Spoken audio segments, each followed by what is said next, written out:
This is the third seminar with J. Krishnamurti in Ojai, California, 1981. We just left off yesterday. What's happened to the world? Not only in this country, but the rest of the world, India, Europe, and the terrible things Russia and Poland are involved. And the Japanese with their technology, probably the most competitive nation in the world now. What's happened?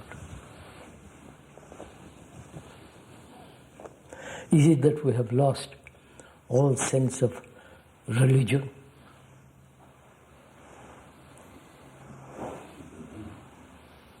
Not the established, the establishment that considers itself to be religious. That's not religion at all. Is it that's what is missing in the world?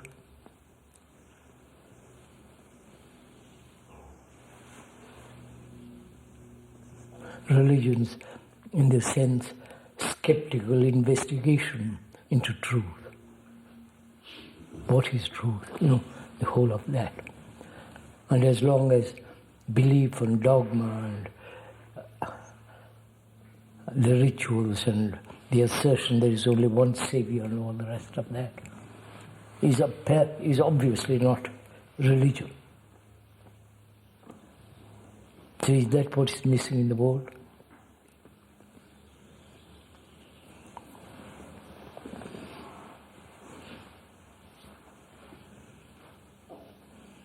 When you say religion never was in the world. Yeah, I should think so. That time. When was it? Probably never was. Probably one or two people that really were religious. The rest were merely believers, repeaters, studying the books and translating the books according to their own whims and fancies and demands. I don't see that. All that is not religion.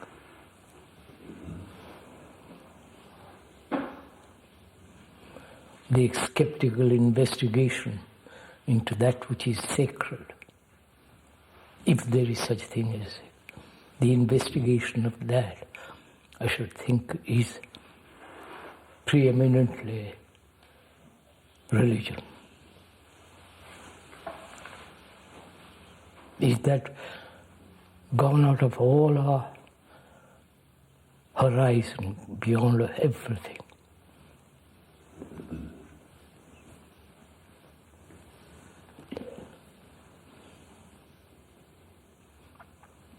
Could we go into that?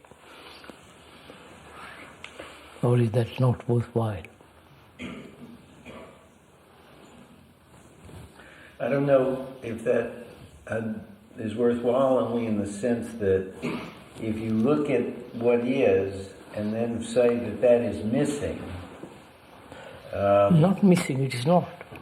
It's not present. That's not religion. Mm-hmm. The whole Christian hierarchy. And this morning I heard on the television all the evangelists. God, what a mess there. You follow some fantastic things. Something extraordinary evil about that stuff. Yes, sir. Not only evil, it's so depressing to see all that going on week after week, week after week. Not depressing. It doesn't depress me, but it should depress people who are listening to it. Could I say something? Yes, of course, sir. We're not supposed to quote names and books and authors. But Marx first, two authors I want to quote, and they say the same thing, but in a different sense. Marx says we have been criticized for overproving our case. why hasn't capitalism collapsed in 24 hours? And he says, because of the momentum gathered in other ages, where there was more holding man together than the caste nexus. And Jacques Maritain says, I have been accused of overproving my case. What holds Europe together? He says, the prayers of the contemplatives in the monasteries. And in a sense, I think this is right. If contemplation as a habit of life dies out altogether, civilization just simply collapses. I don't mean meditation, I mean contemplation.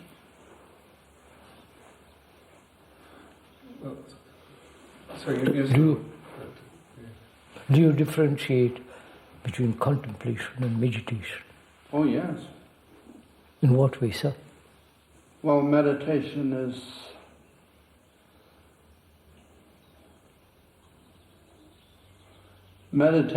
the method of learning contemplation.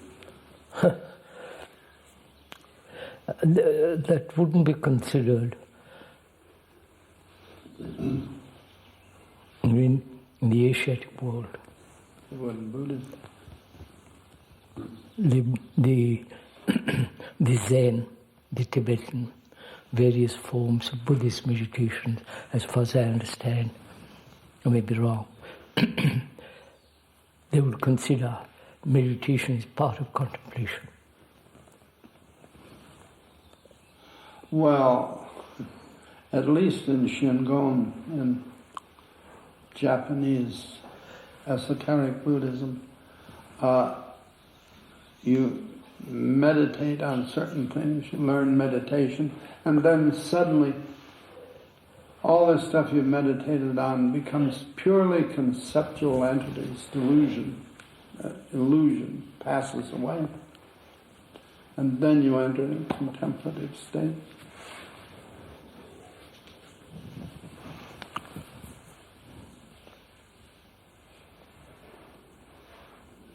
But the key to the contemplative state is the bodhisattva vow. What is that? I will not enter nirvana until I can bring all sentient creatures with me. Bodhisattva is supposed to have said that I will not leave this world till all human beings are free of suffering. Mm-hmm. That is the Maitreya, ancient Hindu mythology, taken over by the Buddhists as my bodhisattva, as I understand. As being told all this, I may be wrong. It's also yours. No.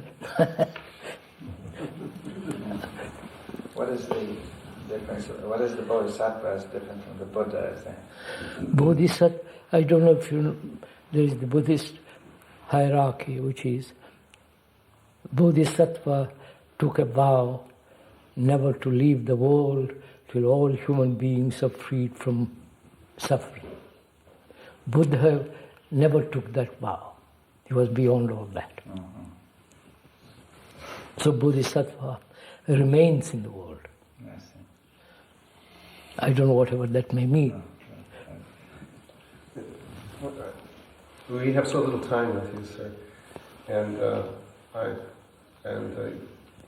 this whole question of living, of investigating what is, so that we can really live, is very important to me. And as you've used the word meditation, it seems to me that relates to this, and I hope we can really, I know we will really go into this. It's very urgent to me. So, he brought out the question that contemplation is different from meditation. Meditation leads to contemplation. And the Christian monks have that feeling of contemplation. Whereas the Indian monks, I believe, as far as I know, and may be mistaken, they through meditation, they try to totally go beyond or try to ascend the limited consciousness.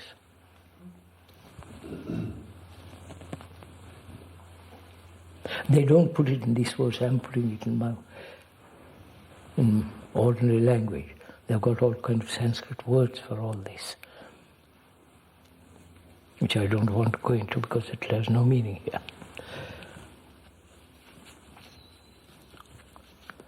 So is that what is missing in this world? The priest has dominated with his images and stuff and all that. And so he has been responsible to wipe out that which is really contemplative, really meditation, and the inquiry into that which is sacred. Well, don't you think the priest has gotten in, the way the priest has approached the situation has been as a solution? In other words, the priest is like a function. You buy a car to drive, to go from here to there. So you buy So you buy a priest, or the priest buys a religion in order to take people from here to there, which seems to me contrary to what we're talking about. Yes. It's not we're not talking about a solution, but it has become solution. Yes, yes. The Grand Inquisitor. Right.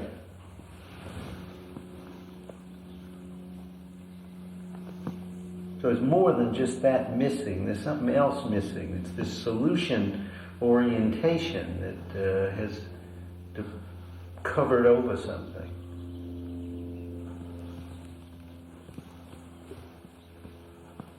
One's life as it is pretty empty, right?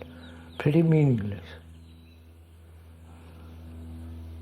I may be a great scholar, great scientist, etc., etc. But inwardly there is a great vacuum, great sense of utter loneliness, emptiness, nothing. You follow? And apparently we are satisfied to live like that.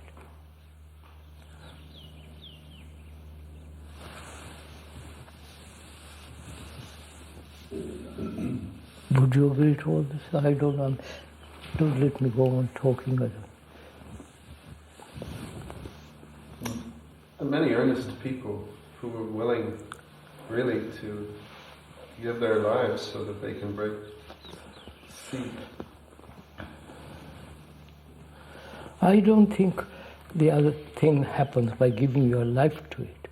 So does the missionary who goes to Africa, India, or some savage country. This morning I heard it. Prayer to bless them all. I meant willingly give up willingly see themselves. That's what I meant by giving up one's life. I didn't mean giving up one's profession or this or that, although that may come about. But so what is it you're asking, sir, from me? I think you're leading to it, sir. I'm just, maybe I'm jumping the gun.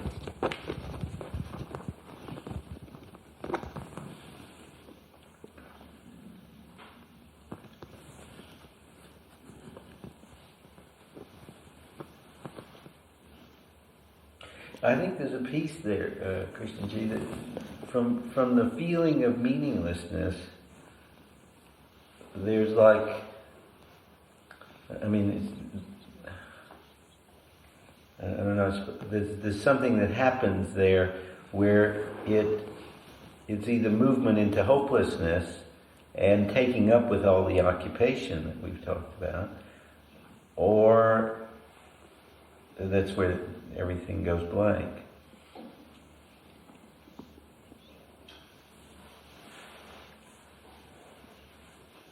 So, If I'm an ordinary man, fairly well educated, fairly intelligent,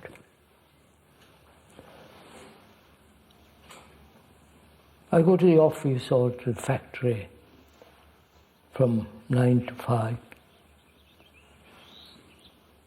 for the rest of my life. Conflict, ambition, competition, there. When I come home, the same thing going on inwardly. So, at the end of my days, what have I? What, you understand, sir? What is in my hands? Nothing but words and work, work, work. And so, some Asiatics and Indians come here and say, if you do these things, meditate, repeat, follow, you will find something different. Right? That's there. This has been the cycle in which man has been caught. Heaven is not here but above. Christian word. If you don't follow Jesus, you go down below. You know the whole thing. So, if I'm fairly inquiring mind, fairly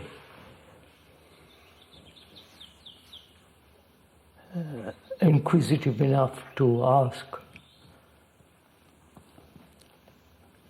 if there's something more beyond this terrible life I have. Is there something more? So you come along and tell me to contemplate. He comes along and tells me to meditate. He offers me meditation as a system. TM meditation, that terrible stuff. Pay $50, $100, $300, and I can learn a mantra and repeat. Right? When somebody else comes along and says, practice this thing, you'll have different experience. Right? Somebody else comes along, take this drug, you'll have instant revelation. So this, I'm caught in all this. Right? Zen, Tibetan, Indian, Buddhist, the Christian. Keep silent, never say a word. You know, the whole thing. So I'm at a loss. Only man, youngish. So what am I to do?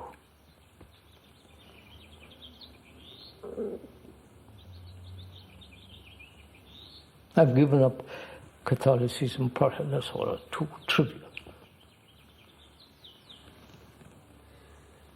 So I've studied Zen, you followed the whole gamut of all that. At the end of it, I'm still where I was.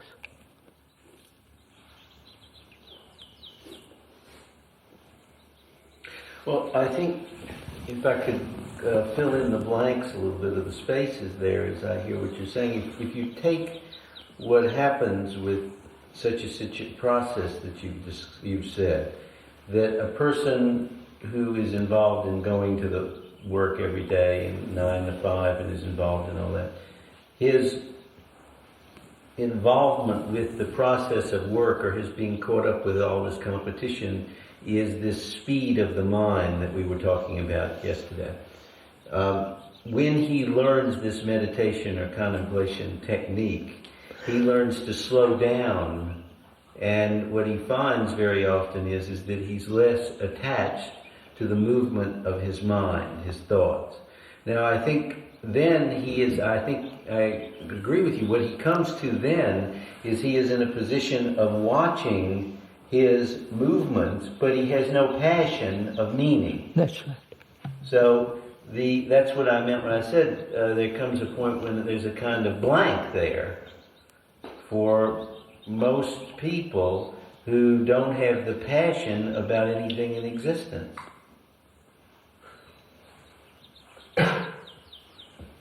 So what am I to do?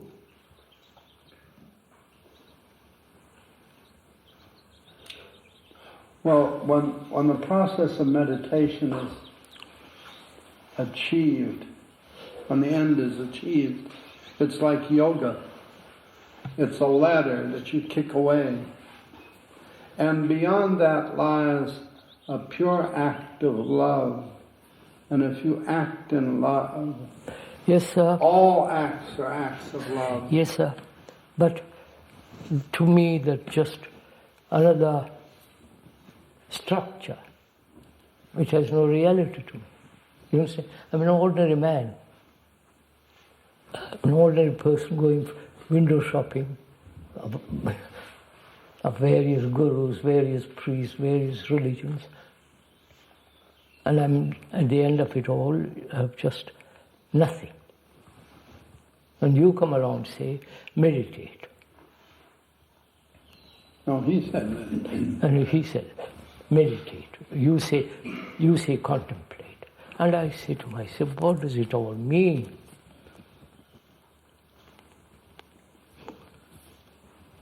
What am I to meditate upon? And why should I meditate? Feet of Kali. What? What's that? I said the feet of Kali.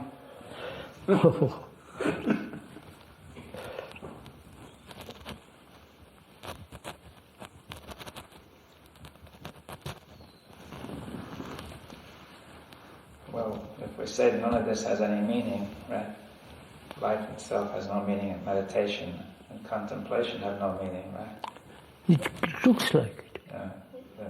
Then Where am I to start? and what is meaning? See, where is Yeah, where am I to start? I'm just an ordinary man. Where am I to start with all this? I certainly won't join any group, any community. I belong to Hinduism. If I understood that, I reject all other religions. It's man-made, imaginative, romantic, all that stuff. So I reject all that. Well, suppose you had a community that rejected all that. Huh? Suppose I offered you a community that had all the same positions as you've got. I don't want to join any community. I know the tricks of all that too. I've been in one. So I start clean. So I say, where am I to start to find out if there is anything sacred in life? Not invented by thought and all that. I don't know if I'm making... So the sacred means whole, and that's... Yeah, sacred means whole, living that which is absolutely good, where there is love, compassion. What's that? See, we all know what you say. Love is the end of that. I haven't got any of that. I've heard the words, I've had feeling about it. But an ordinary man like me, I'm just lost in this, right? So I want to begin where I can go deeper and deeply, having rejected all that, all the trivialities that thought has invented about God and all that. Are we in that state? So then we can learn from each other. Not from each other, we can then learn.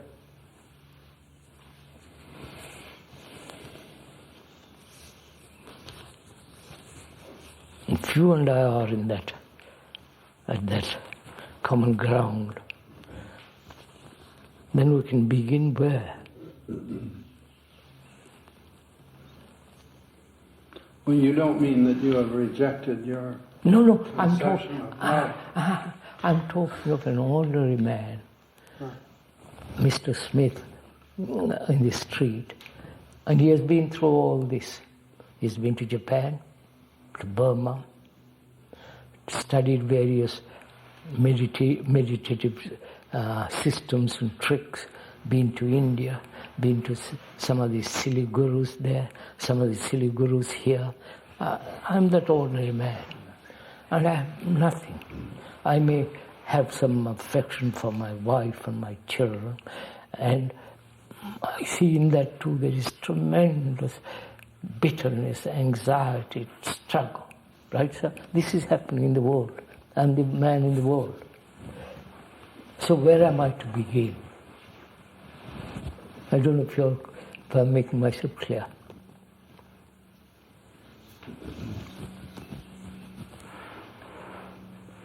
It's not where, is it? Where? I am this. I have denied everything that man has thought sacred, holy, good, that which is absolute, complete, and so on and so on. Where do we begin? Well, you have discovered, certainly in practice, I used to be a counselor. I loathe the word lay analyst now. It sounds like you were dodging the sheriff. But many, many people have come to me. And what do they have in common? They are love lost. That's what's the matter. It doesn't make any difference. The patient always comes with his pre-prepared analysis. I mean, the patient comes as a Freudian patient or he comes as a Jungian patient. You have to disabuse him of this. You have to get him to stop talking about his anima or his id. Oh. And behind this, he's simply love lost.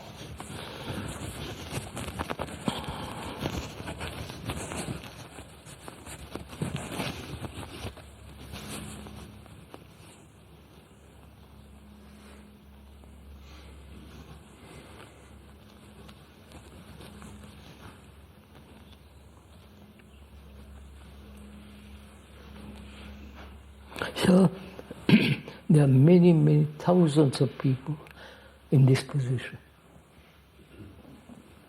Young and old, and elderly people, literally in this position. They have been through everything. Either they become terribly cynical, or go back to Christianity. You know, if one doesn't start, one says, there is only one thing to start with, right?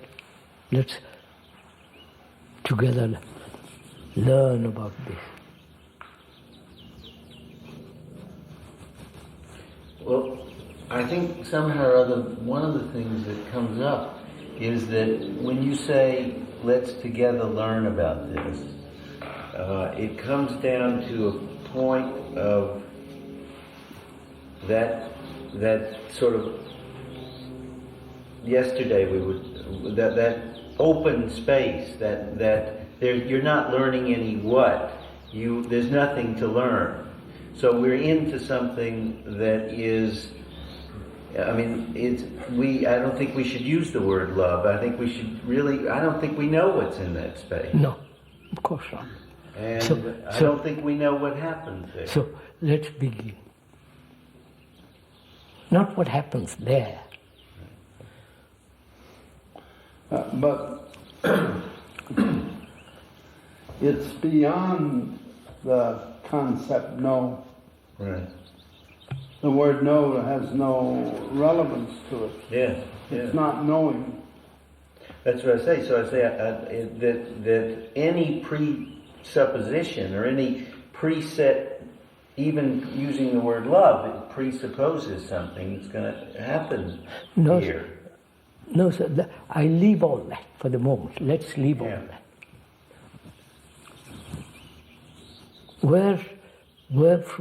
What is the beginning of learning about all this? I'm putting it differently. I think the beginning is not knowing. Is that it?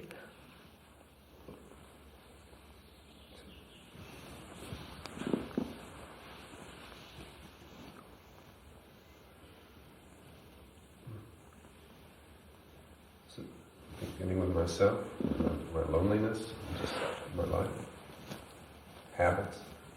So, I want a mirror in which I can see myself very clearly. Right? Just go with me a little. Because I've never seen anything straight, clearly.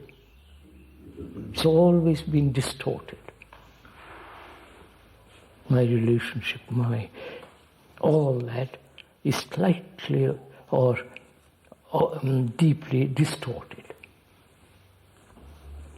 But I want to see clearly, without any deviation, distortion, all that. I want to see things clearly. Would that be right? Would you begin there? Good.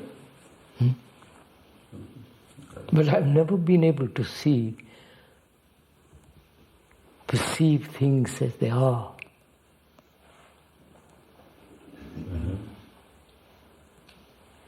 I've seen through the eyes of professors, through the eyes of psychologists, through the eyes of priests, the learned.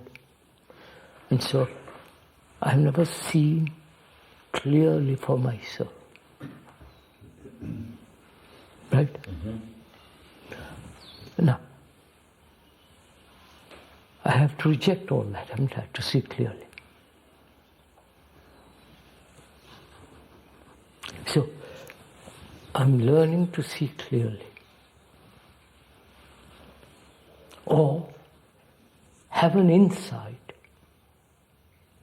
into the fact that I'm a second-hand human being.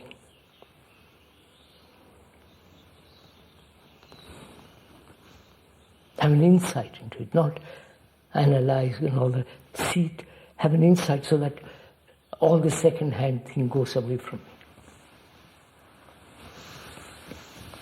I'm no longer educated. Right?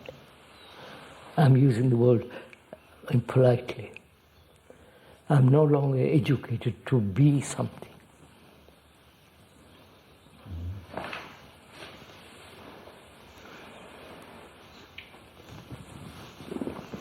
So have I that insight to see this fact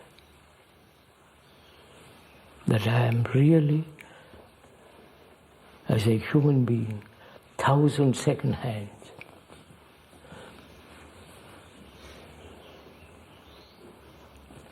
That insight into that dispels all the accumulated impressions that the mind has received.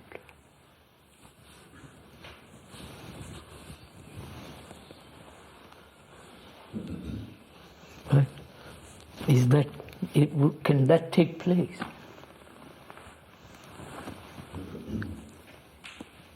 It can take place. No, actually, not theory. The thing is broken. I'm no longer humanly educated. Forgive that word. I'm no longer the evolutionary result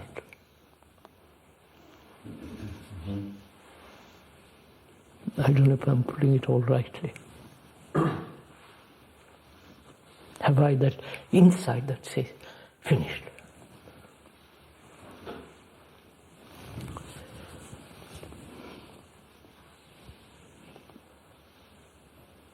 From there I start. I don't follow.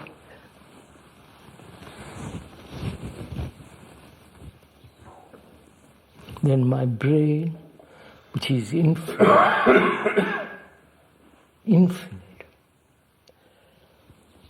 is no longer a slave to other people's impressions and the evolutionary growth of knowledge. Am I all right saying all this?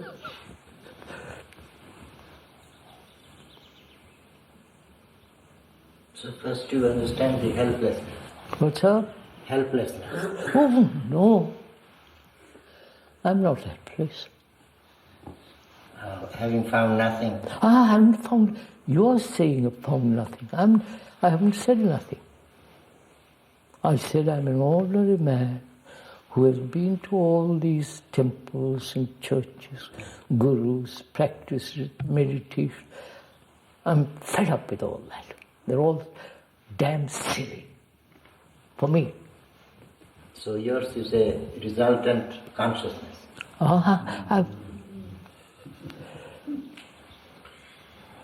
No, sir. I'm afraid we're not following each other.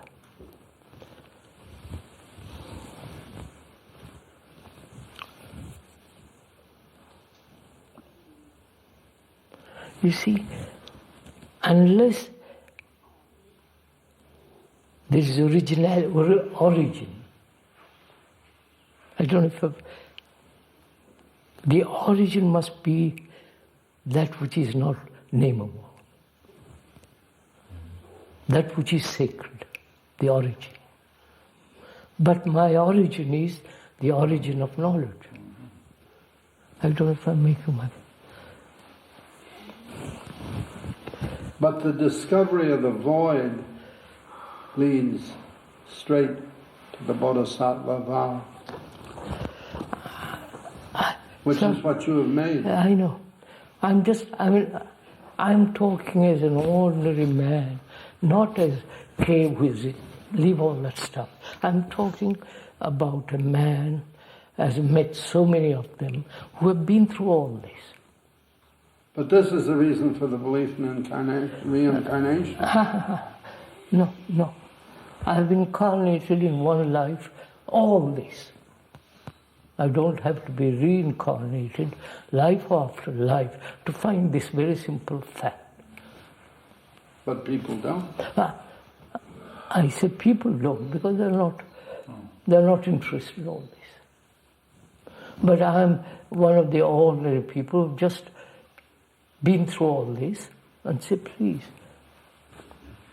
Right? No books, no temples, no gurus, no gods. Well, why shouldn't there be Bodhisattva washerwomen? Oh, no. Bodhisattva doesn't wash dishes. No, don't just enter into that. What about the origin? Yes, sir. That's what I'm getting at. We don't know the origin, right? We invent the origin. God, Atman, the Brahman, and so on. We give a highest principle, we give it a name. But we never discovered it.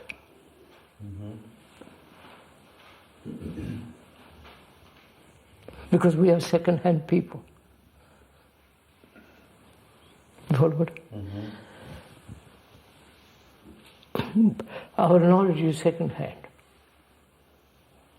More about, what about the discovery? I'm doing that, sir. So I see that I said there must be insight into all this, which banishes, washes away all that which is second-hand. Because I'm also second-hand. Myself is second-hand. My name is second-hand. So I have an insight into this. So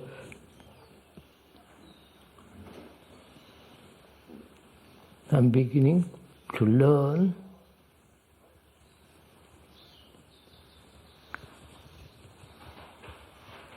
about the origin of things. I'm beginning. I don't say I know. I see this is not. I don't know if I'm explaining myself clearly. Am I? Yes. Please don't agree with me, sir. Criticize.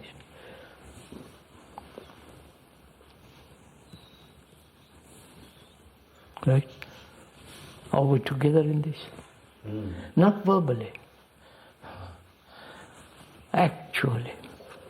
I will say one thing, we're together, but I find myself continually looking to get you to make a map for what originating is. That's where I find I keep reaching for that. There is no map. I know, but I say that's what I'm, that is what happens to get in the way of it. In other words, like you're talking about second hand. Fine. Okay, we see the second handness, but instantly there's an effort to make this second hand.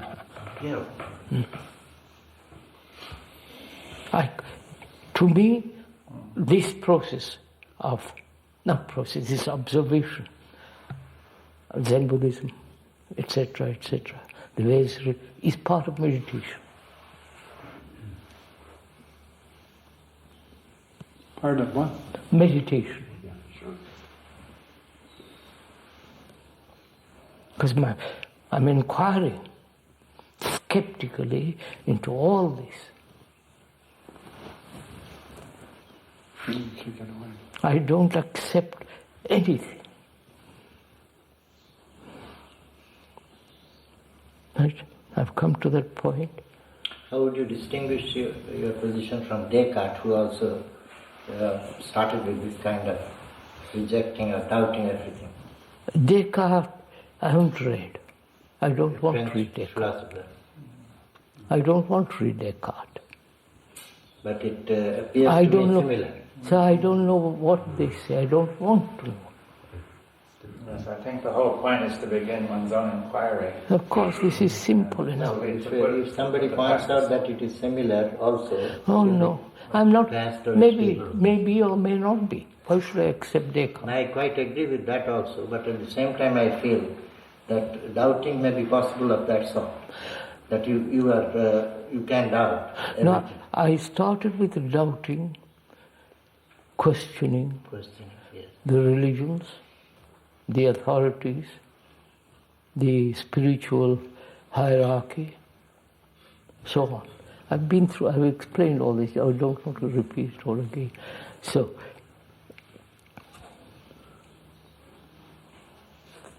Well, then doubt ceases to be doubt. yes, doubt becomes, it's like a purgation. Yeah. But I don't doubt Roman Catholicism or Buddhism. No, or Hinduism. I don't doubt it. Neither I do you. just don't doubt anymore because No, those are it's finished. things. But I doubted when I questioned it.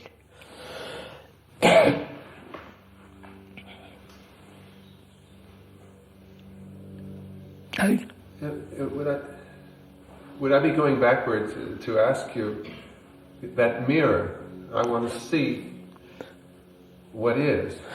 This is the mirror. This is the mirror.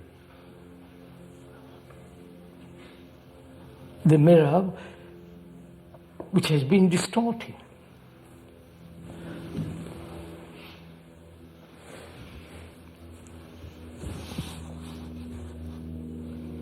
Can go on from there.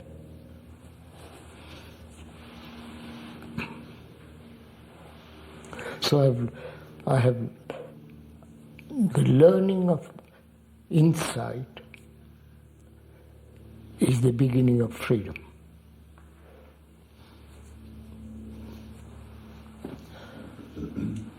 The learning of insight. beginning of freedom. Learning what it is.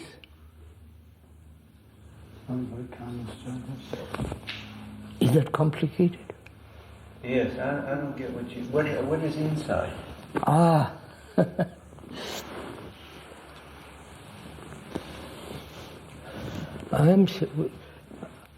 I'm saying I'm not the ordinary bird now.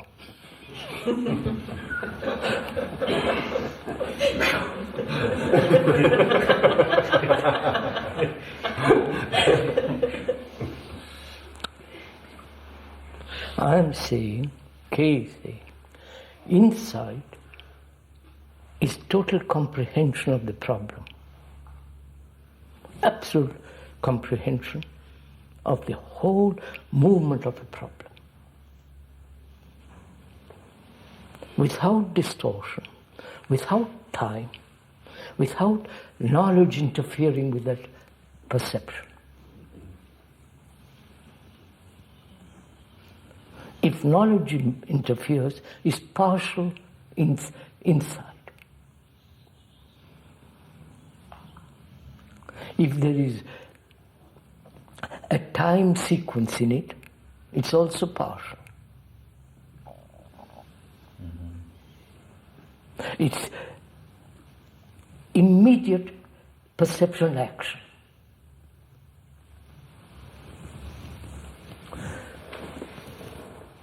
But when you say perception there, you mean holistic perception, Of course, not fragmented. No, of course.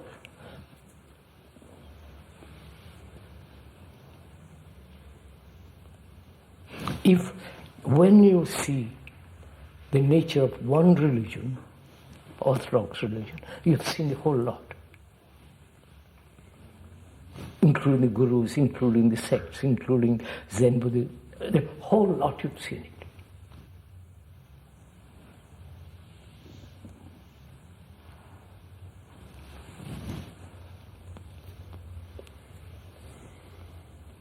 Are you suggesting that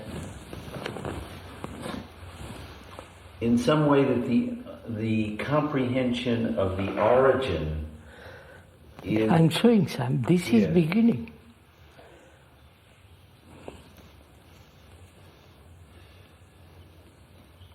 Which is, insight is not born out of knowledge, which is totally different, already different. I don't know. Walt Whitman has said cows had... I love to look at animals.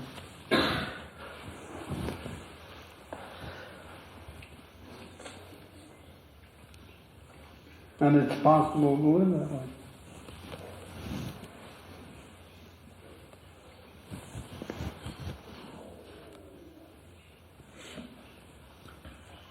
If we're going to learn insight, No, I said learn in the sense, observe the nature of insight. yes, that it's total. Huh? That it's total. Yes. We said, sir, didn't we, at the beginning, the brain is infinite. And thought is not infinite, it is limited, broken up and so on, fragmented. Because it's born of knowledge. Knowledge can never be complete. Therefore it's always partial.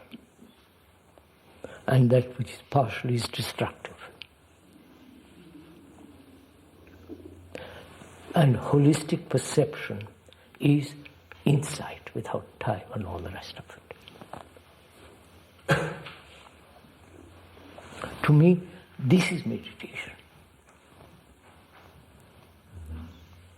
The skeptical inquiry and not merely intellectual inquiry in life, inward, to wash oneself, purge oneself of all the things thought has created as religion. Follows her. Totally purge yourself of all that. You can do that through skeptical inquiry. Right? Including Descartes, including everybody. so that the brain is now cleansed, has cleansed itself of all the things that have been imposed upon it. Is this insight study behind study? What? Behind learning? Something behind? I don't know. Insight is operative something behind. Now that you have said that your beginning is skeptical all through. So whether this insight is going behind everything. I don't quite understand behind. Behind means behind knowledge. That is, you said you the eliminated ending knowledge. of knowledge.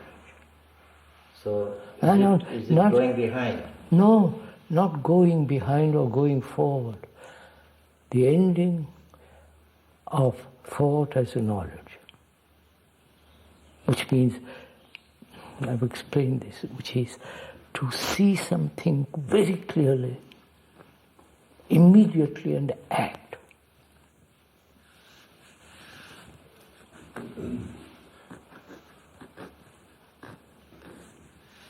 I keep talking about people because my head is the rubbish of centuries. But the least likely man in the world to have said this, Theodore Dreiser ends a novel. One sister says to the other, "If thou dost not turn to the inner light, where will thee turn?" But there's no chemical analysis of the inner light.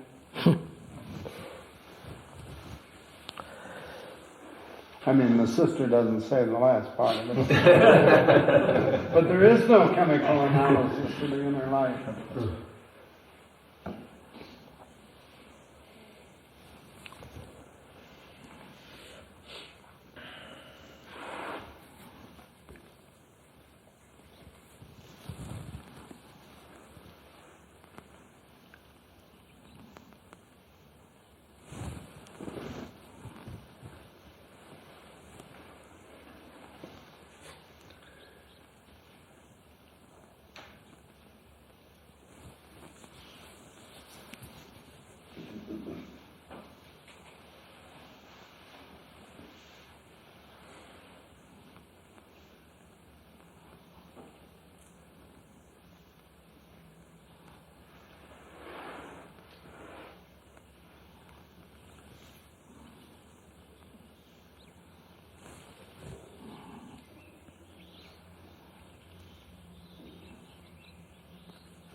You've said that one needs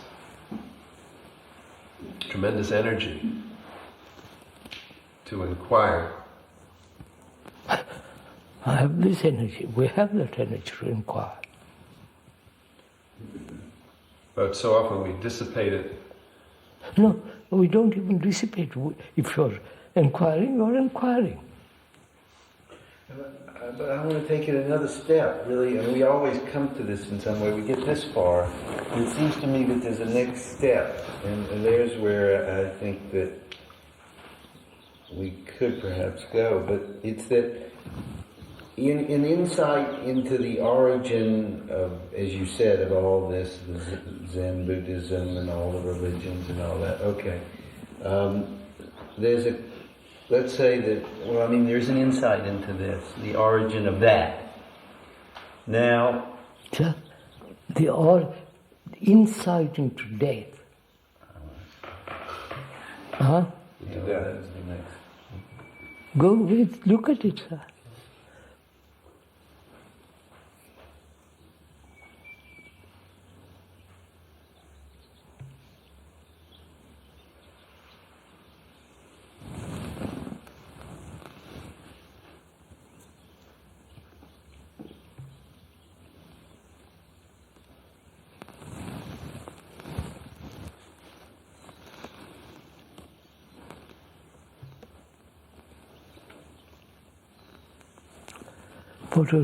Where are we now? We're at some sort of black hole.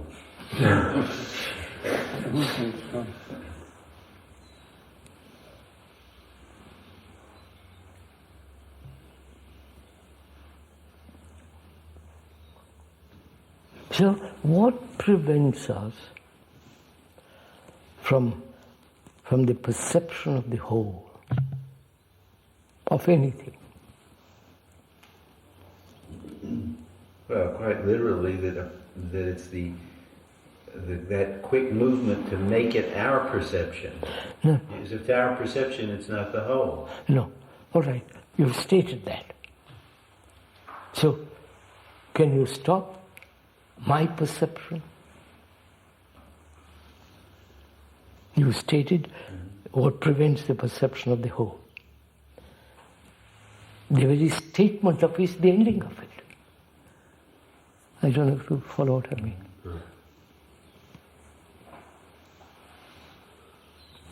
You stated the perception of the whole is not possible when there is the feeling or saying it, I perceive. The I is separative, divisive, and all the rest of it. So, having stated that, the very statement of that is the ending of my perception. There is only perception, not yours or mine. Right? Has it ended? That's the point.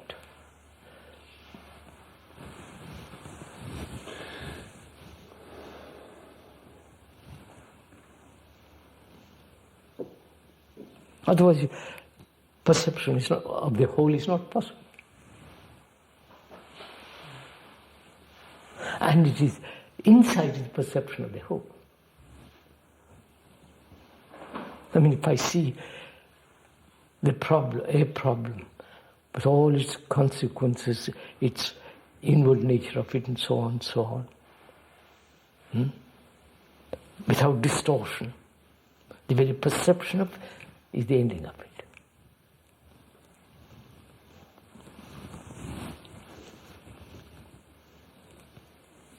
Go on, sir. Well, the question that comes up immediately at that moment is, I don't know how to put it, but there's a kind of seeking for or a wondering if there's any change. I mean, in other words, does that give me anything? So, it doesn't give you anything.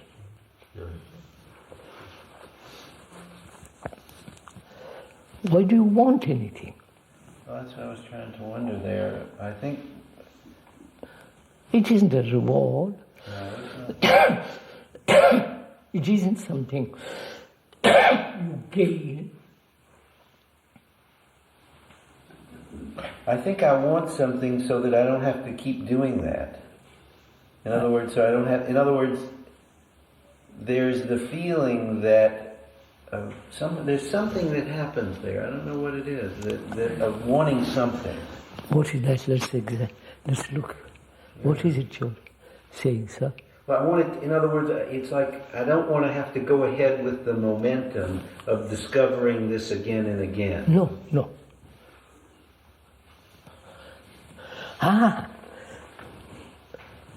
If you discover one thing, it's finished. That's it. If you discover one thing, it's finished. But on the other hand, I don't feel it's finished because I haven't gotten something.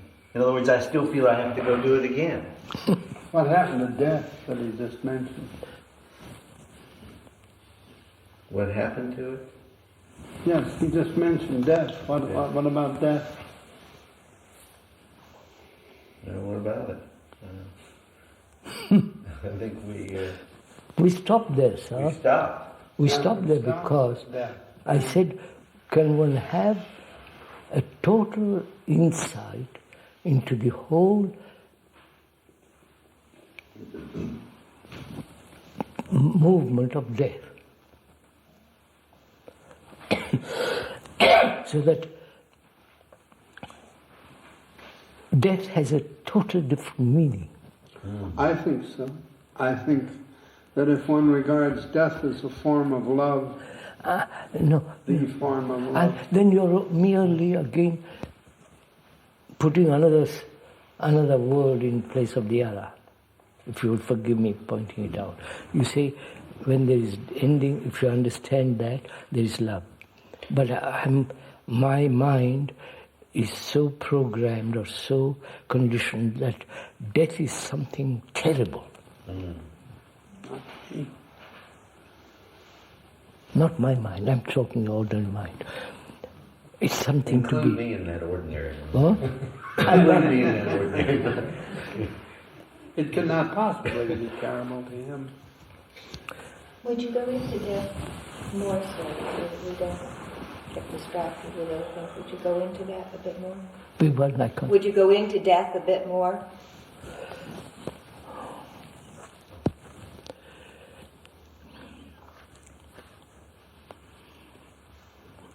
Death is an ending, isn't it? Right?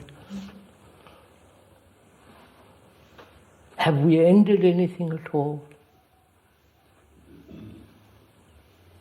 And we only know continuity.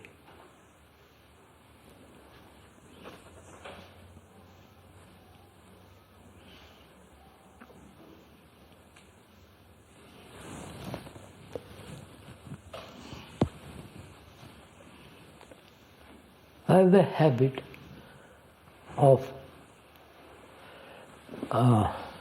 repeating somebody else's saying. I've learned a great deal about that. And I repeat. Like those people who learn a mantra, which is keep on repeating.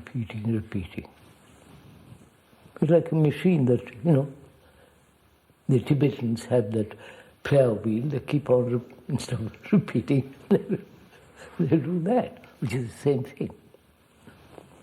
So can we find out what is an ending?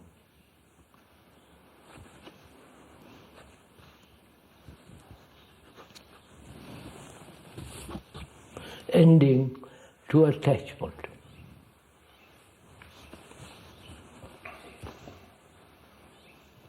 Can we end it? Without analysis, without argument, without rationalizing, without conflict, saying I must cultivate a detachment, going the whole messy around. Can we end it?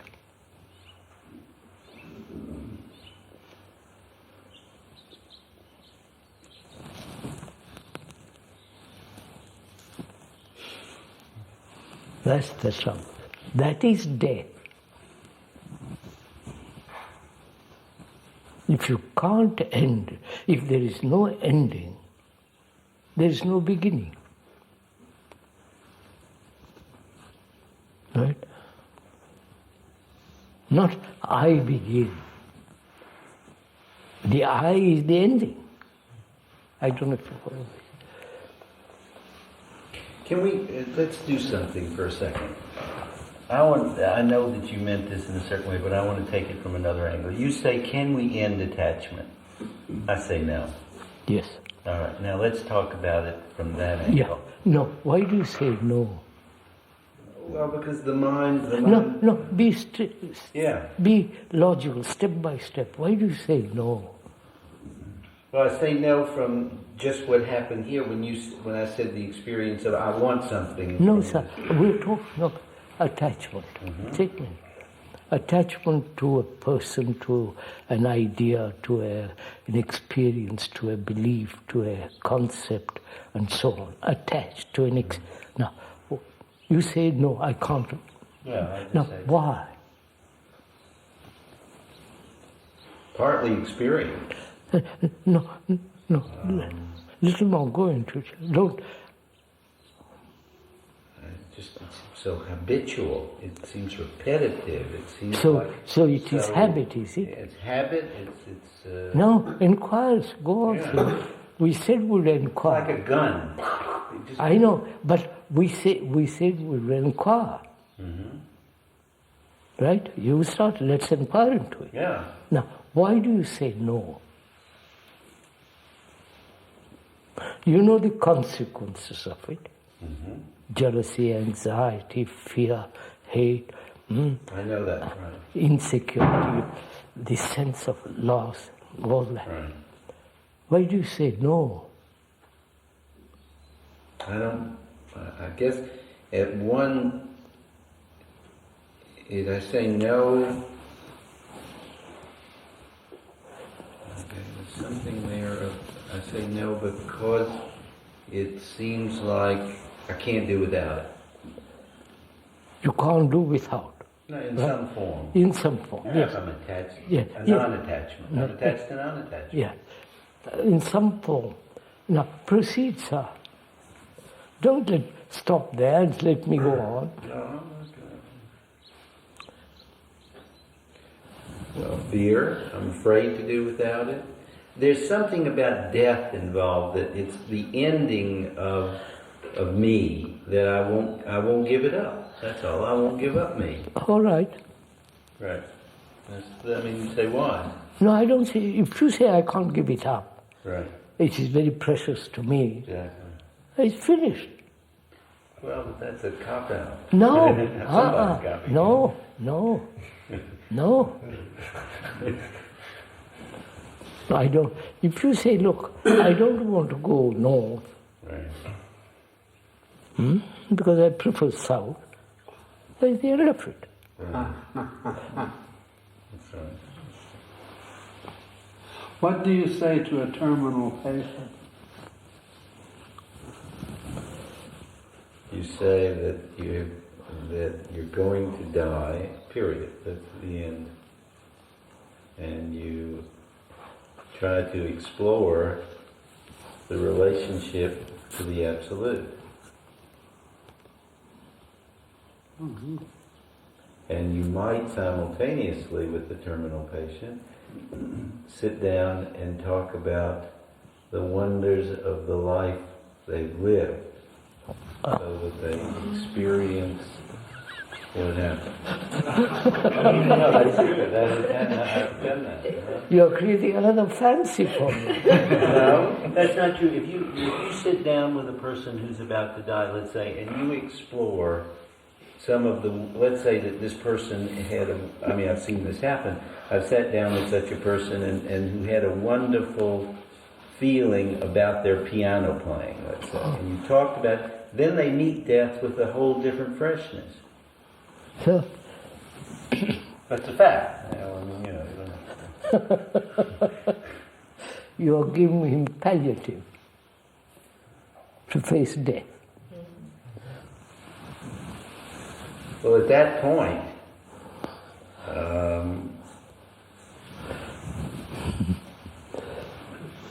he's made a move, though, let's say, from his denial of the whole situation, and he's sort of blocking it out. He's seeing it more clearly.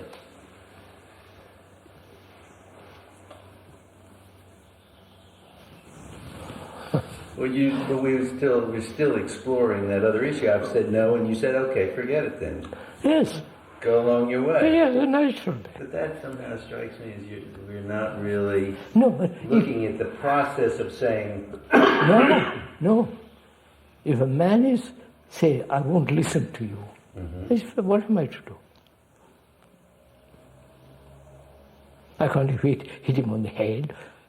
I can't bully him. I won't push him around. I say, all right, my friend. But if you're willing even for a second to listen, I say, let's listen. But if you say no, that's the end of it. no, but this man doesn't say no like that. He says no, I he can't doesn't give it believe up. it's possible. He can't give it up. But he'd like to give it up. But he says he can't.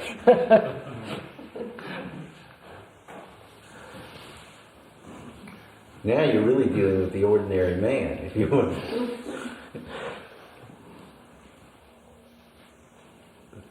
Sir, this insight, this inquiry,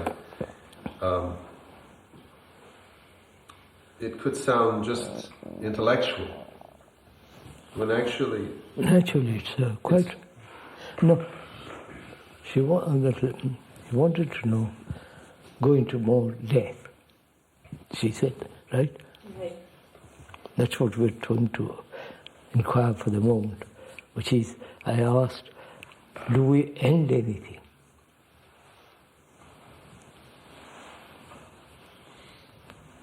Willingly, without punishment and reward, just end, without any motive.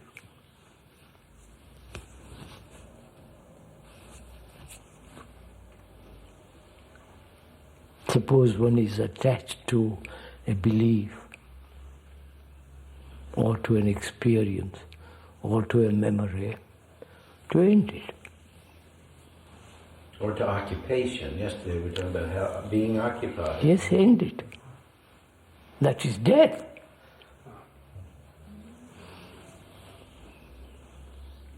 So while living, full of vitality,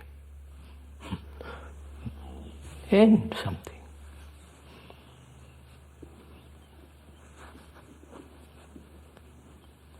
Especially that which you hold most precious.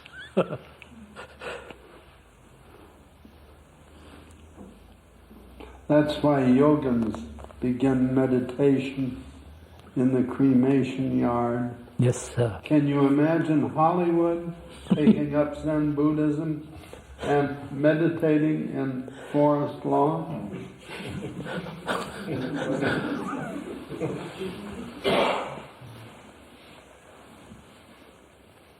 You have to.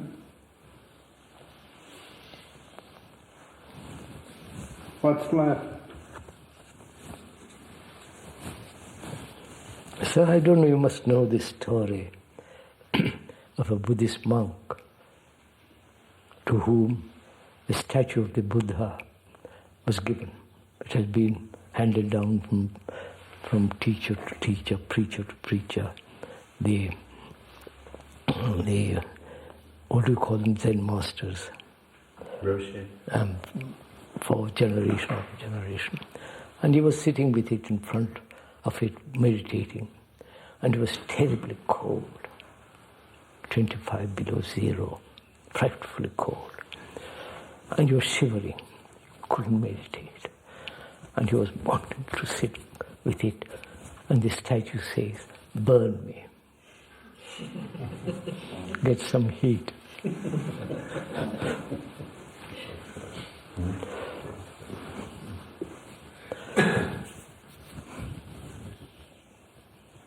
That's why, sir,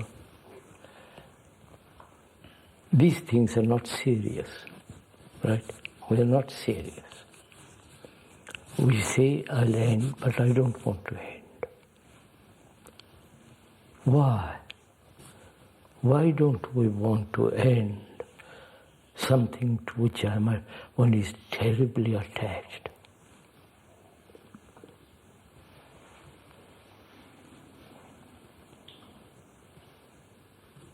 Fear, certain sense of loss, thrown back on yourself, emptiness. So you fill that emptiness with all the rubbish that you collect, and you hold on to that. I must tell you of a man I used to know.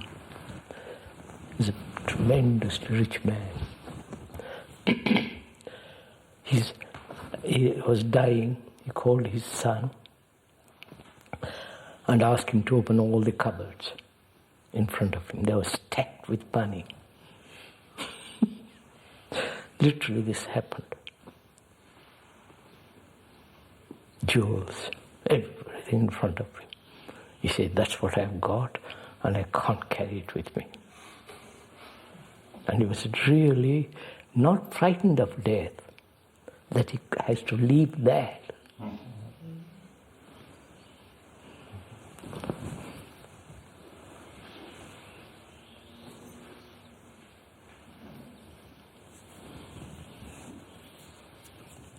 I know what he means. Huh?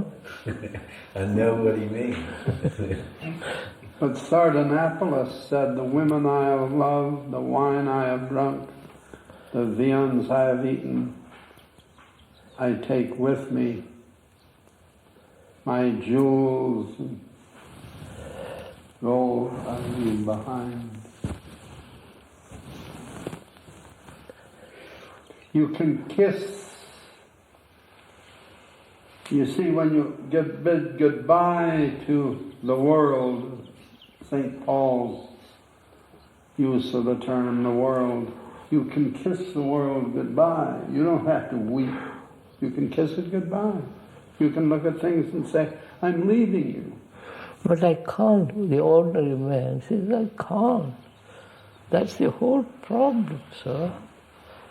It's nice to say I'm leaving you, but I can't.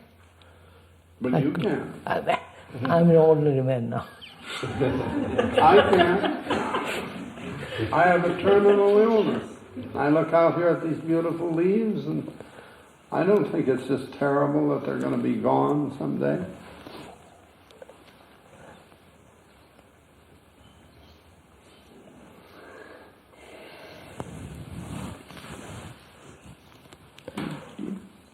So,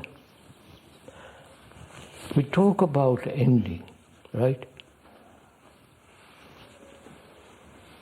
What is ending? That's just it. What is ending?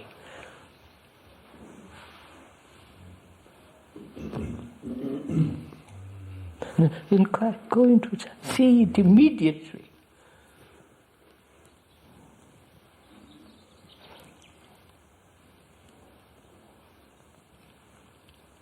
Ending means no time.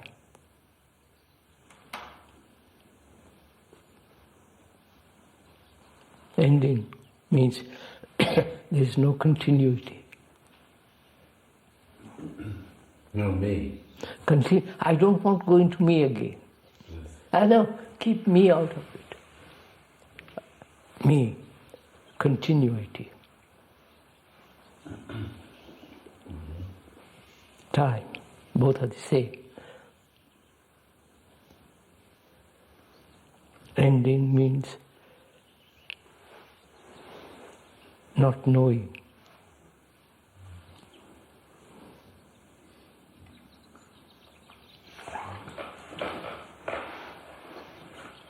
Ending means the sense of total cessation.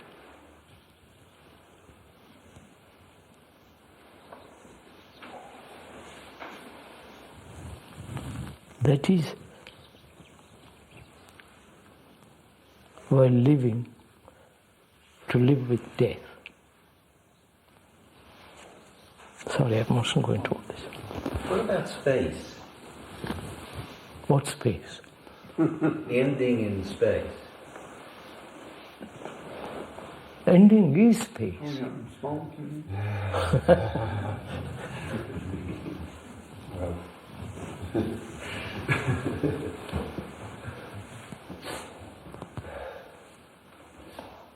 See, when the mind is occupied all the time, there is no space.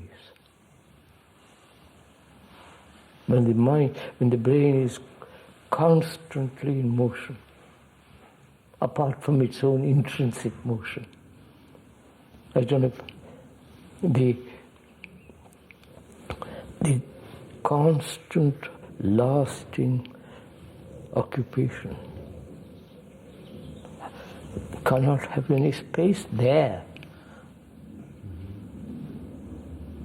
And space is necessary.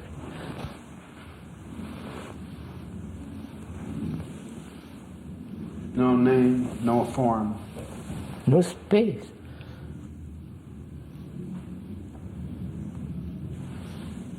I think that's one of the reasons why there's so much violence in the world.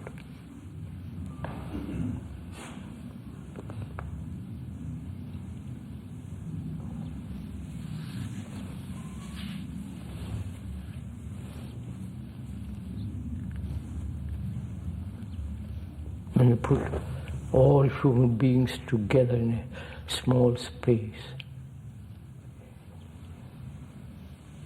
like in New York, like in these big towns, there's no space. Get out of my way. Yes. Therefore there's all the battles, you follow.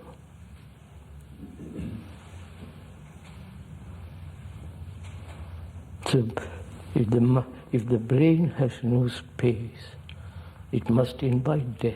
It must invite all the brutality. You follow?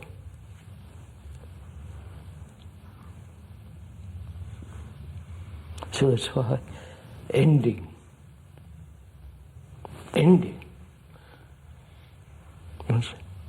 is to have a vast space.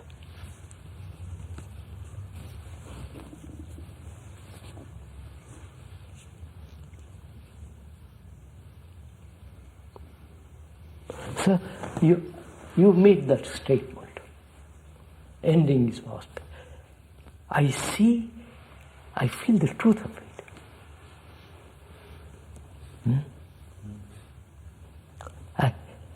I can see why space is necessary. I'm the ordinary man. I see the space is necessary. You made a statement of that kind. Somewhere in the distance, a bell rings. I say, probably that's true. I can quote examples how they have experimented with rats, putting all of them together. I say that's necessary. But now, my next question is, how? Give it to me. Help me. You follow, sir? That's my cry, everlasting cry. Help me to get that.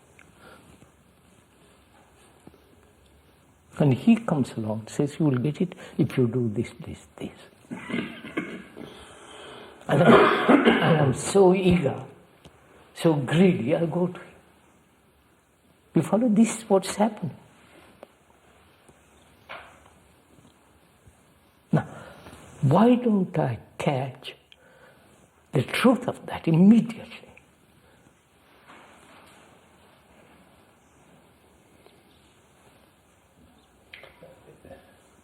Partly because of the way you put it. Why don't I catch it? No. Just forget the words. Forget the words. You made a statement. I see. I jump at it.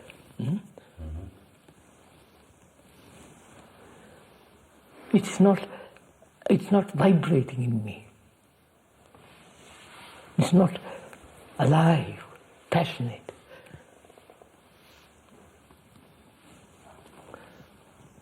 So why don't I use someone? Because capture it instantly.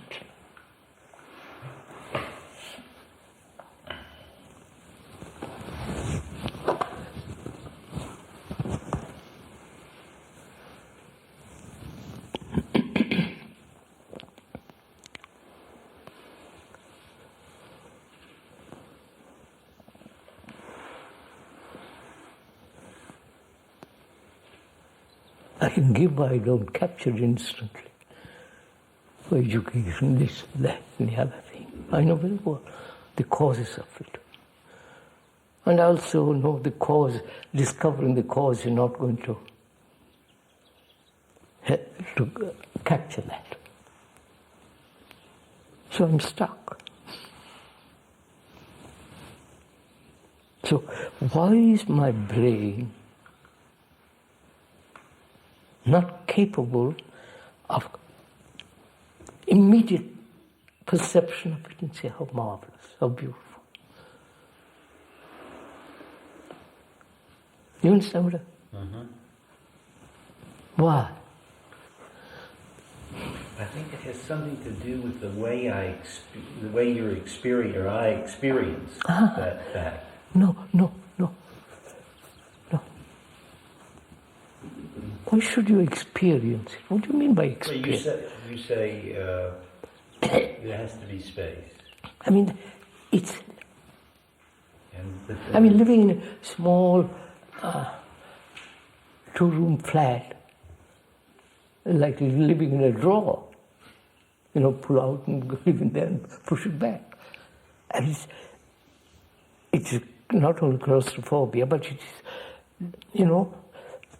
destroy your own sensitivity, for all that. You must have space.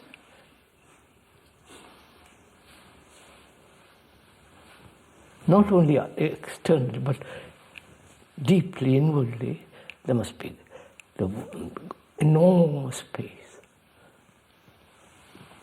without any boundary. When you say that, why doesn't my mind absorb it and say, yes, it is so, it is there. You understand my question? Why?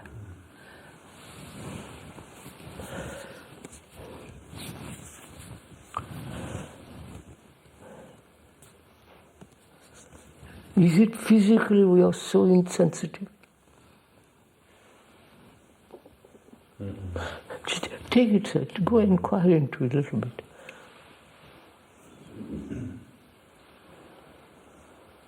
Well, we can't become conditioned to anything. No, why don't you pick up something very quickly when you're interested?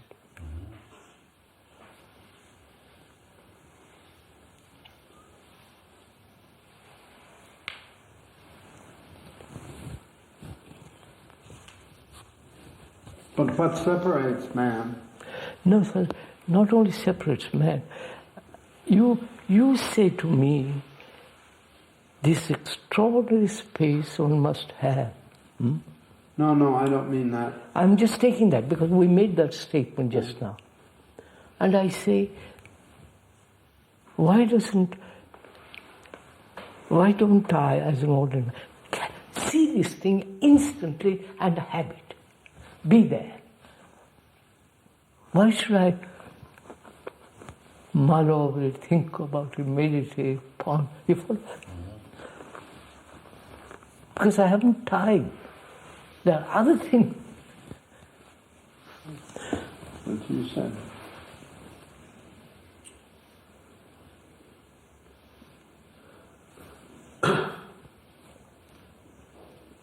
But what is it that separates men and women? Oh. A terrible feminist, always say men. What separates human beings from those who are capable of detachment and those who seem not to be? Is there some kind of positive evil functioning in the world? What is this that divides humanity? We are also wrongly educated, sir. Oh, yeah. That's part of it. And also we all worship knowledge. All this intellectual circus that goes on, we adore it. We put them on a pedestal.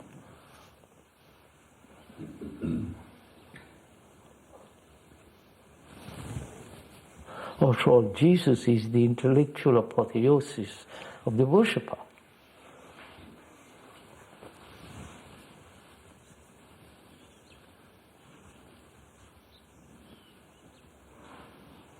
I can give you a dozen reasons, but at the end of it, you follow?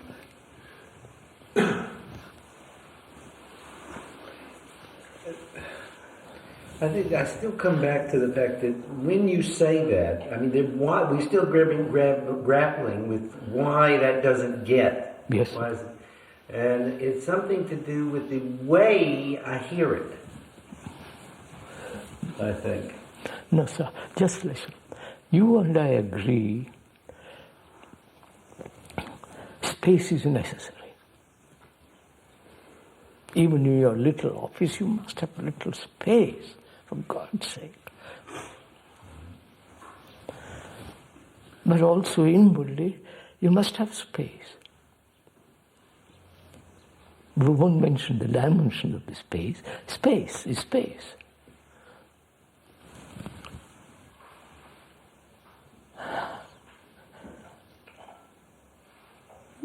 To you it is reality, suppose, and I hear it, I think it's right, but somehow it doesn't happen.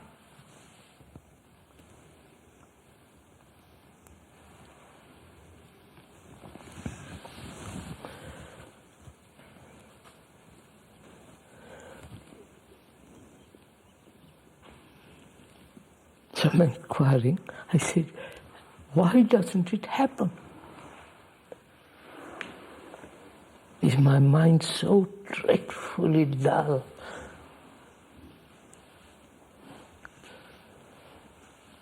So bogged up with lots of... So I want to throw them all out and...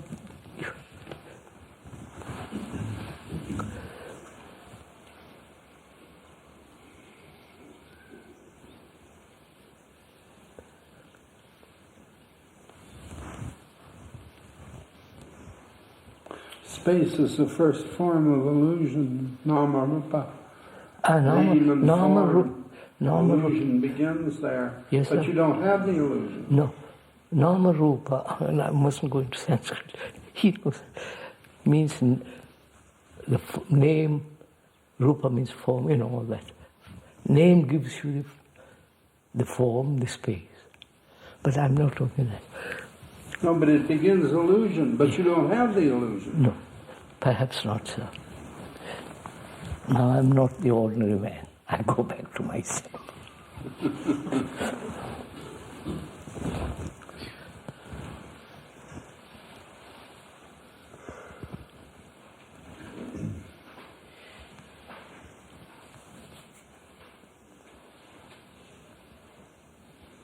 There is something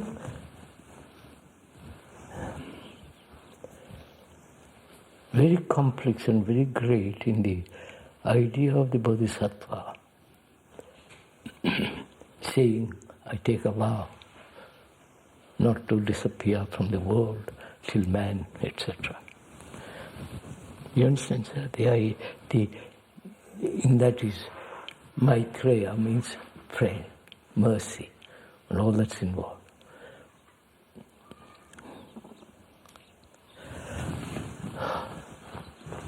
What do you think it is? What do you say there's something great and complex? Complexity, obviously. It's just a figure they have made it.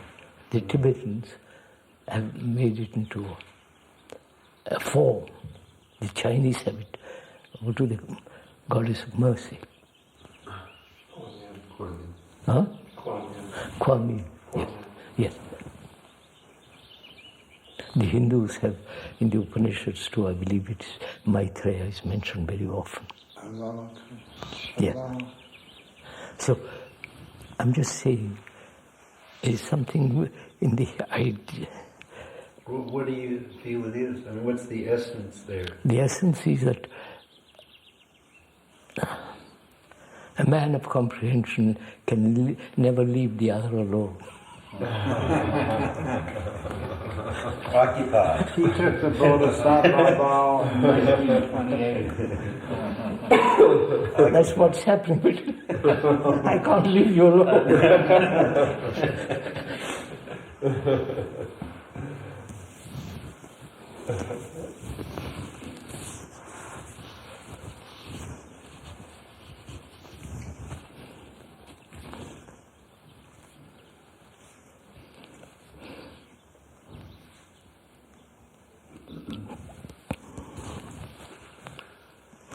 So we've talked for 3 days, discussed dialogue and all the rest of it. Where are we? To take stock, as it were. Where are we? A little more purged than we started. That's not good enough.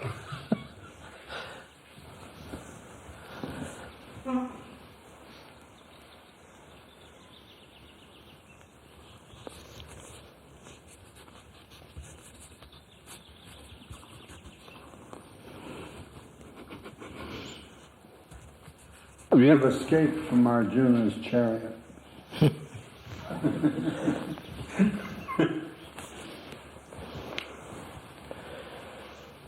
I feel your grace, you are calling us at a level that I feel very strongly as a very powerful seed. It's not me, sir. Together we have created it. Yeah.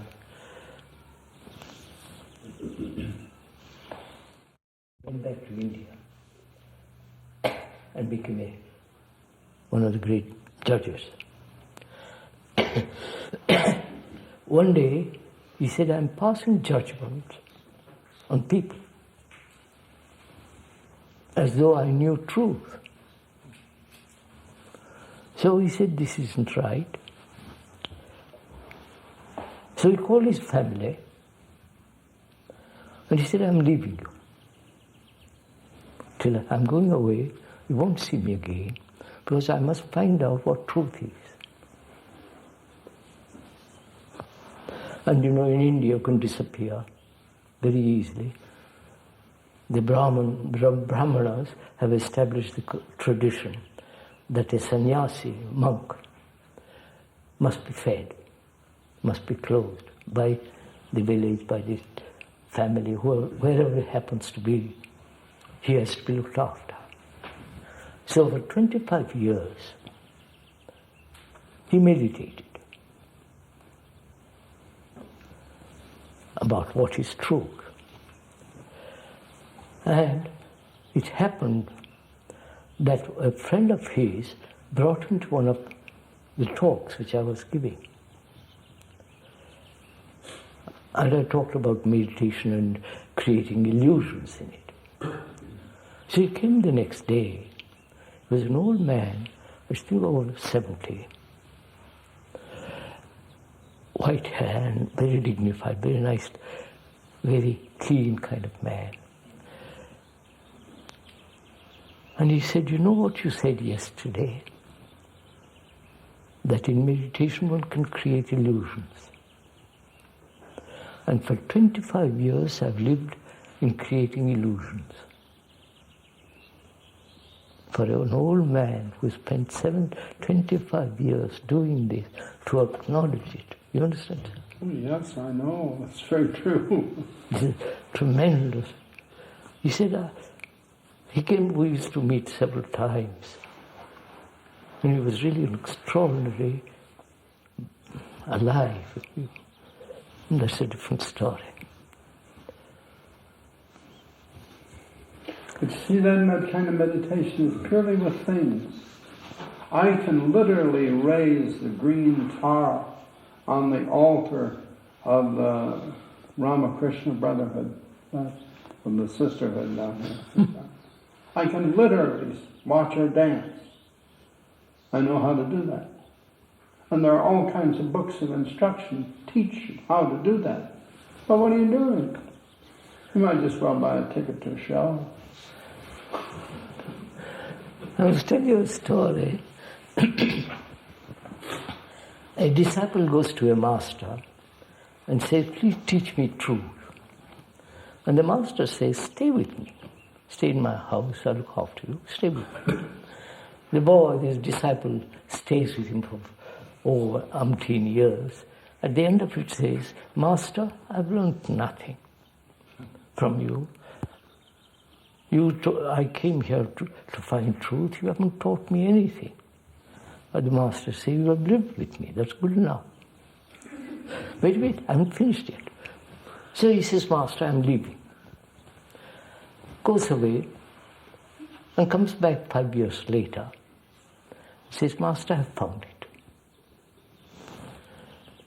He says, you see that river? I can walk on it. And at last I've realized I can do this. And the master says, you took 5 years to do that? Yes. He says, there is a boat round the corner.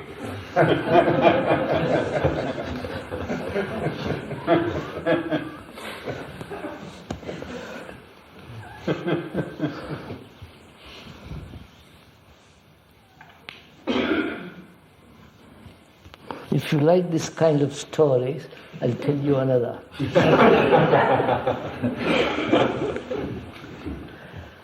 There was a very famous saint called Narada. You must have heard of it, some of you. So he goes to Vishnu God, one of the Trinities, and says, Lord, teach me what truth is. And the Lord says, Narada, it's such a hot day, give me a glass of water, will you? See? So Narada says, certainly, sir. Goes along, knocks at the first house door, and the door is opened by a beautiful girl. And he falls in love with her. They marry, they have children, and all that. They have 4 children, and so on. And one day it began to rain, weeks. And the floods are coming. And he catches all of his wife, his children, puts them on his shoulder, and fights against the current. He says, Lord, save me. And the Vishnu says, Narada, where is my glass of water?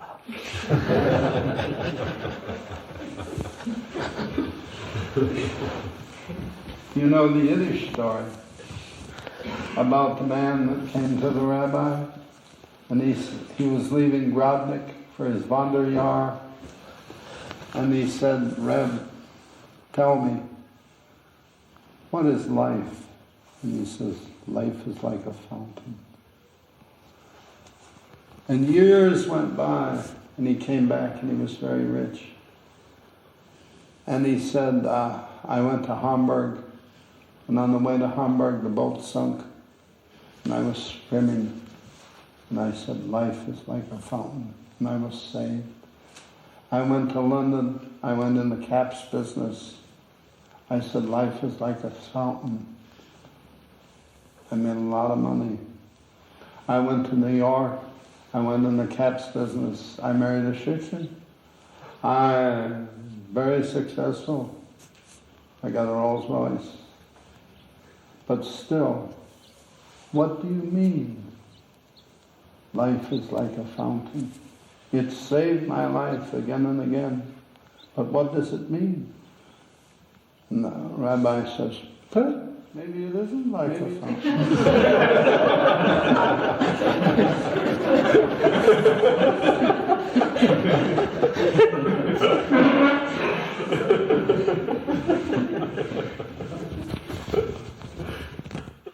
Thank you for coming and seeing this. Thank you for coming.